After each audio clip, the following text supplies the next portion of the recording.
Coach John W. Davis, Southern California News Group. Coach, what are you thinking about doing with your starting lineup today? Obviously, Ariel's going to be out with a concussion. Got to start some different people, or at least a different person. Yes. So it'll be Edub, Erica Williams will start at 1, then move KP to the 2, Ray, NECA, Dearica. And what are you expecting? What are you expecting by putting Erica in the starting lineup? I mean, it's a true point guard at that spot. I think she's going to. The one thing the last couple games, we just have not been organized offensively very well.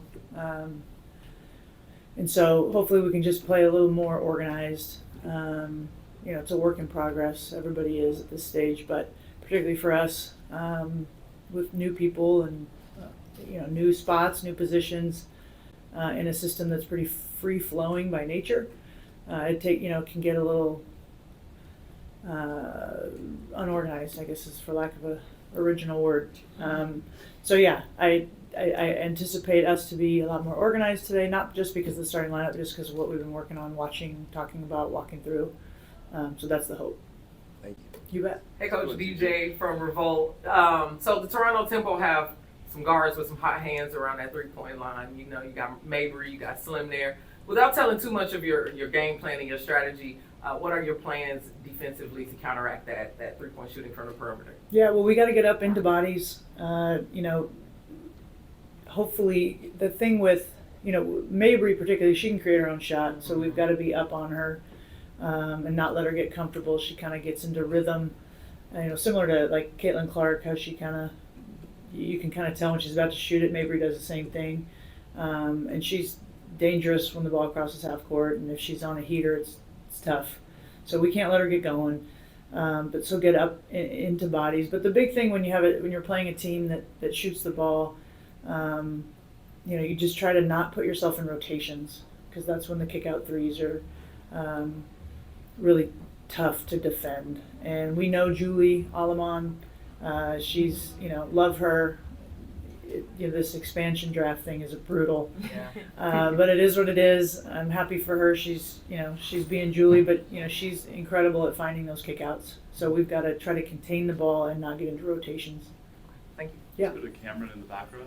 Hi, Coach. Cameron from the 9. I'm wondering, you had such good things to say about Cam's performance last game, and kind of counteracting the narrative that she's in any kind of slump. I'm just wondering if you could talk about, coming off the bench right now, what success kind of looks like for her in that role right now. Well, I don't think success coming off the bench is different than success starting.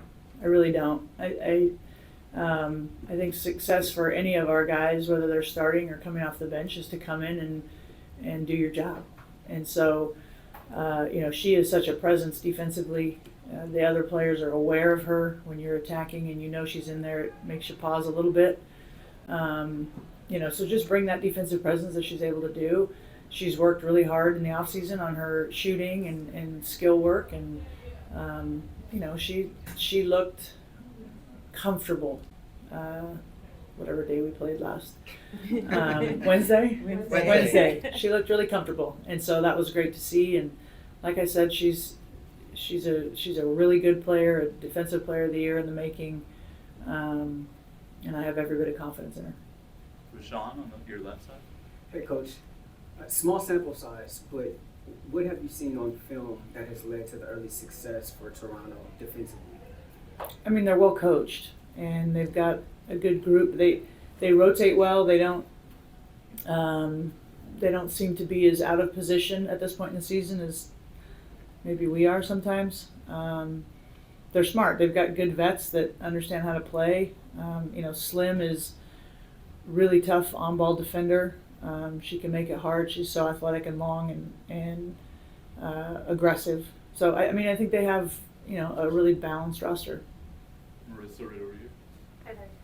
Just going back to the old Pac-12, I believe you coached against Kiki Rice, right? I did. Yeah. Just how have you kind of seen her grow and develop into a WNBA player now? Yeah, I think she was the number 1 rated high school player when she went to UCLA, and so I'm good friends with Corey Close, so I've been kind of following her closely, Kiki, their team. So, I think she's going to do well with Sandy and their system, and she's going to get coached. But what I saw over the course of her 4 years was her decision making improve and get better, which is natural, and her outside shot, get more comfortable with that. But she's going to be a good player in this league. Justin in the back left corner. Hey, Obviously, it's only 2 games, but the defense has not been up to the level that you guys would hope it would be to start the year. Kind of, what areas on that end of the floor are most important for you guys to turn it around quickly? well, I thought we had a good 20 minutes that we ended the game. So yes, we have not put 40 minutes together, but defensively against Indiana in the second half, we were good. We held them to 34 points in the paint, I think, or 32 points after giving up 62 to Vegas. So it's a process, man. Like, what areas do we need to get better at? All of them, and I'm sure Vegas is saying the same thing, and Indiana and Toronto. Like, it's a process. So for us, I think, there needs to be an intensity level. We got to start the game the right way defensively, being up to touch and being up into bodies and communicating, and then, having that weak side rotation. Like I said, and this isn't like no big deal. It's a process, but it is a process, and we're coaching the hell out of it and teaching and all the things. But it's, I was happy to see the kind of the light switch go on a little bit in the second half. Jackie over here in the front row. Hey Coach, Jackie TV with B Code Media. To piggyback on what you said it's a process. Last season you said you definitely wanted to peak later in the season versus earlier. Do you want to kind of fast track that a little bit this year to see people get dialed in, and are you kind of leaning on the vets to help push that process along?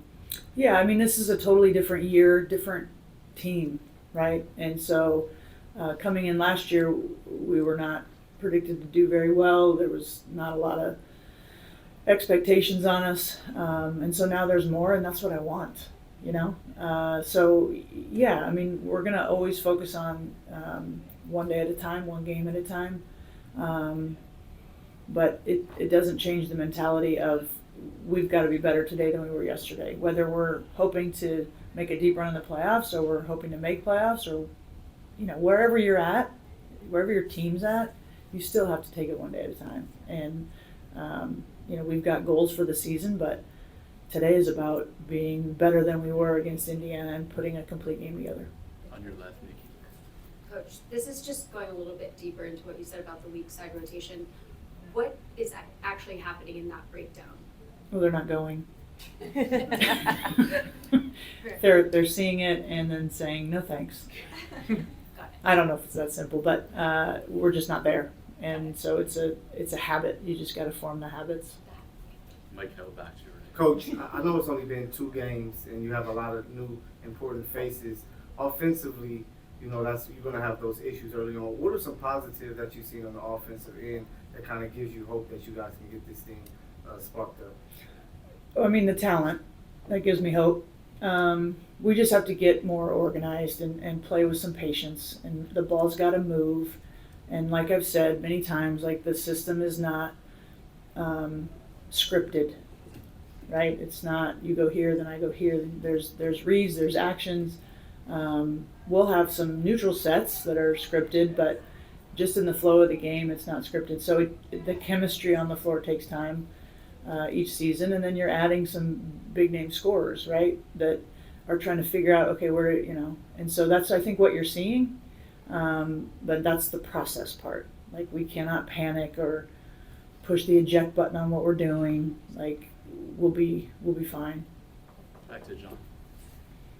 With Atkins and Fagan out, looks like Martin is going to be active. What do you want to see from Kate Martin tonight? Well, I think the thing about Kate is that she's played in the league. She understands the league. She understands the games. So she's familiar with who we're playing. She's been incredible since we've had her. I don't know, has it even been a week? Not even a week. But she's a student of the game. Her work ethic is incredible. But she's taking notes and film and asking questions, and that gives you confidence. And I think just having another person out there, another player coming in that has been there, done that, I think is what I'm hoping to get from her tonight. So I'm excited that she's activated and she'll get to play. We'll end with Justin in the back. Lynn, I'm kind of curious. I know there's a fine line between criticism and critiquing someone on the floor in their game.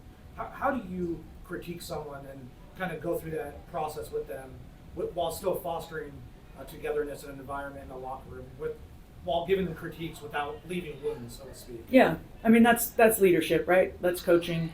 I think you have to point out what they're doing well, and talk to their strengths, get them to see their strengths and how that can help the team. But I also think players respect honesty, and especially these pros, like they want to be told. The vets they want to know, like, coach me, tell me, if they're great, they want to be coached. And so, that's part of having a relationship with each individual player. You're able to coach them. Everybody responds differently in different ways, but that's leadership. And accountability without enforcement is nothing. It's just words. So, having that culture of accountability and ownership, I'll be the first to stand up there too and say, hey, I screwed this up, or I should have done this, or like, that's just the culture we have. And so players jump on board with that too. Thank you, Coach. All right, thank you all. We'll see you Have a after. good game. Thank you. Any comments on? Oh, I